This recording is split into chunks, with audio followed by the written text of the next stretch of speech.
Hello my dear aspirants मु आपनको स्वागत करछि केएसपी पाठशालार इम्पोर्टेंट जीके क्वेश्चन सेशन ने आज लेक्चर नंबर रहइबो 8 या पूर्व 7टी लेक्चर सरी सारलानी सेही लेक्चर गुडी आपण मन पई इम्पोर्टेंट रहइबो तेनु जे माने सेही लेक्चर गुडी देखि नांती जल्दी जाई देखि नेबे जीके एवं जीएस माने रिवीजन जेते रिवीजन करिवे सेते आपण मन कोन फायदा हेबो बा बेनिफिटेड आपण माने हेबे चलतु स्टार्ट करिबा आजिरो सेशन टिकु आजिरो सेशन प्रथम क्वेश्चन कहूची Mendeleev's periodic law is based on Mendeleev जो पीरियोडिक टेबल रे एलिमेंट सजेइतिले हला केउ बेसिस रे सजेइतिले atomic masses number of neutron atomic volume atomic number ए सठिक आंसर टी होची एटॉमिक मासेस मेनलिव कोन करथले ना increasing order of atomic masses of element हिसाब रे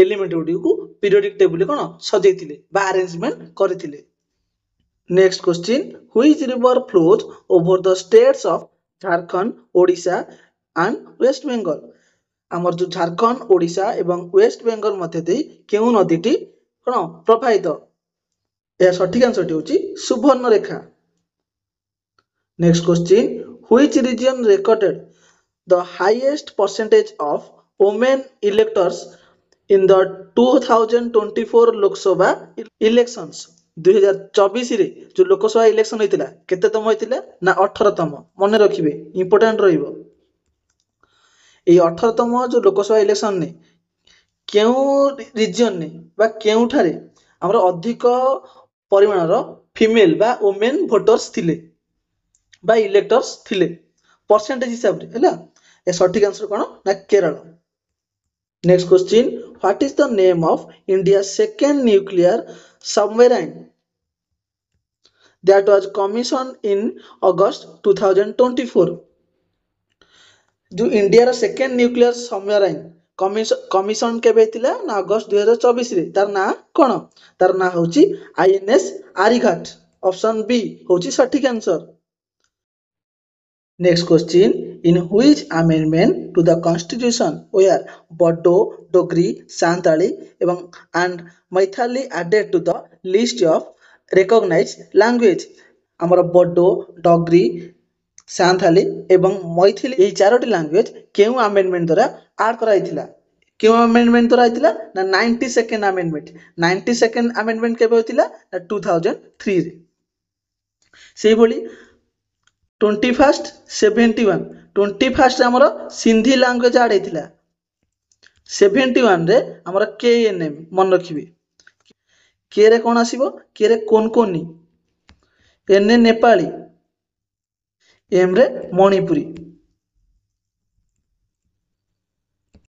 हला तापर 21 ने 71 ऐड कर केते हिजिबो ना 92 रे हमर आड हेतिला बीडीएसएम बीडीएसएम रे कोन आसला बोडो डोगरी सांताली एवं मैथिली मन रहिबो 73rd कॉन्स्टिट्यूशनल अमेंडमेंट कहूची हमर का विषय रे ना पंचायत विषय रे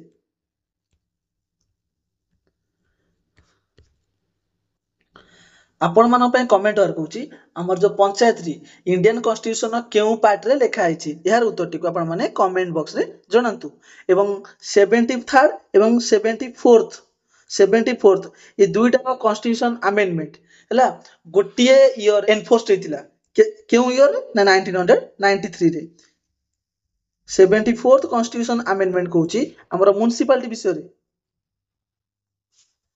पंचायत रे हमर शेड्यूल नंबर लिखा आइची 11 ने म्युनिसिपलिटी शेड्यूल नंबर 12 केते नंबर अमेंडमेंट ना 73rd अमेंडमेंट केते नंबर अमेंडमेंट म्युनिसिपलिटी ना 74th हला दुईटा अंक 1993 रे एनफोर्स्ड होइतिला मने रखिबे एवं 1/3 कॉन्स्टिट्यूशन अमेंडमेंट कोन कहूची 1/3 आउट रहिला 10 लिखाइतिला ना 1/3 कॉन्स्टिट्यूशन अमेंडमेंट कहूची 10% ईडब्ल्यूएस रिजर्वेशन मन रखिबे और 101 अमेंडमेंट कहूची हमर जीएसटी विषय रे GST cone goods and service tax GST ପାଇଁ आर्टिकल होची 279 279A जीएसटी केबे लागू होइतिला एटा important रहइबो 1 July 2017।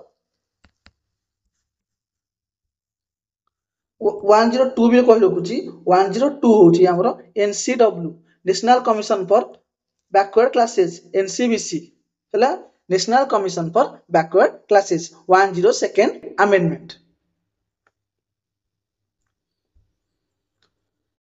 Next question who is the ex officio chairman of Rajya Sabha. Rajya Sabha रो एक्स ऑफिशियो चेयरमैन किए ना वाइस प्रेसिडेंट ऑफ इंडिया होचंती ex officio chairman of Rajya Sabha. केते number article लिखा है ना 64। Next question which project is built for hydel power production and irrigation in the Sutlej river basin. सतलेज river basin ने हमर जो हाइडल पावर प्रोडक्शन एवं irrigation पई क्यों प्रोजेक्ट आसला ना Bhakra Nangal project. Option C होची ए क्वेश्चन सटीक answer. Next who accorded the title Mahatma to M K Gandhi. Mahatma Gandhi को बा मोहनदास करमचंद गांधी को किए महात्मा आख्या देथिले। सरदार वल्लभ भाई पटेल, जवाहरलाल नेहरू, सरोजिनी नायडू, रविंद्रनाथ टैगोर। या सटीक आंसर टी होची रविंद्रनाथ टैगोर। सरदार वल्लभ भाई पटेल को क्यों आख्या मिलची यार उत्तर टी को मते कमेंट बॉक्स रे जणातु। Next question growth hormone is secreted by which gland. Growth hormone टी केउ ग्लैंड रो सिक्रेशन होउची। या सटीक आंसर टी होची पिट्यूटरी ग्लैंड। Option B. हमर दुई प्रकार ग्लैंड अछि। There are two types gland कोन गोटे एक्सो गोटे एंडो। एंडो रे कोन डायरेक्ट जाई ब्लड रे मिसिबो। एक्सो रे कोन थ्रू डक्ट।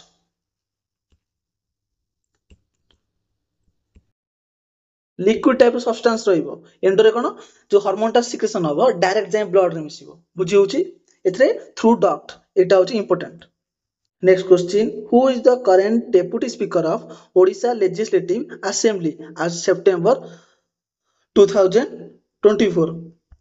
ओडिशा रे हमर लेजिस्लेटिव असेंबली रो स्पीकर के अछंती ना सुरमा पाढ़ी एवं फास्ट फीमेल बा वुमेन स्पीकर के थिले ना प्रमिला मल्लिक। किंतु क्वेश्चन पचारछि डेप्यूटी स्पीकर। डेप्यूटी स्पीकर अछंती Shri Bhabani Shankar Bhoi. Next question dash is a device that joins telecommunication links and groups of computers together. Option A router, option B host, option C hypermedia, option D packets। सटीक answer टी होची router। Next question which of the following is the correct full form of JPG। JPG रो correct full form कोन ना हमर joint photographic experts group. Option C. Next in MS word control H MS word रे कौन पे use करा जाए ना open and find replace dialog box with activating replace tab. Option A होची सटीक answer. Next which railway lines foundation was laid by president Droupadi Murmu in Odisha. एही क्वेश्चन टी मोते प्रीवियस लेक्चर बा ता सेकंड प्रीवियस लेक्चर रे करछि हैला। आपण माने एही क्वेश्चन आंसर टी को कमेंट बॉक्स रे जणांतु। रिपीट हेछि क्वेश्चन टी हैला तेनु आपण माने यार उत्तर टी को कमेंट बॉक्स रे जणांतु। Next question when was the battle of Plassey. When was the Battle of Plassey occur in 1777? Who was the Nawab of Bengal? Cauchy question T Cauchy 1757 मसिया रे हमर पलास युद्ध होतिला। सेही समय रे बेंगल नवाब के थिले ना बेंगल नवाब थिले ए चारोटी जाक ऑप्शन भूल अछि हैला। बेंगल नवाब थिले हमर के Siraj Uddaula. Battle of Plassey time रे मुगल रूलर के थिले मुगल रूलर थिले हमर आलमगीर टू हैला। जदि एडी क्वेश्चन रे who was the Mughal ruler देथांता तले आलमगीर टू हेतांता कोन सटीक आंसर। जेतु नवाब ऑफ बेंगल देछि तले सिराज उद्दौला होछि ए क्वेश्चन न सटीक आंसर हैला। मन रखिबे एवं बैटल ऑफ बक्सार ठीक यार 7 वर्ष पर हेतिला केते मसिया रे ना 1764। बैटल ऑफ बक्सार बेले हमर नवाब के थिले बेंगल ना मीर कासिम।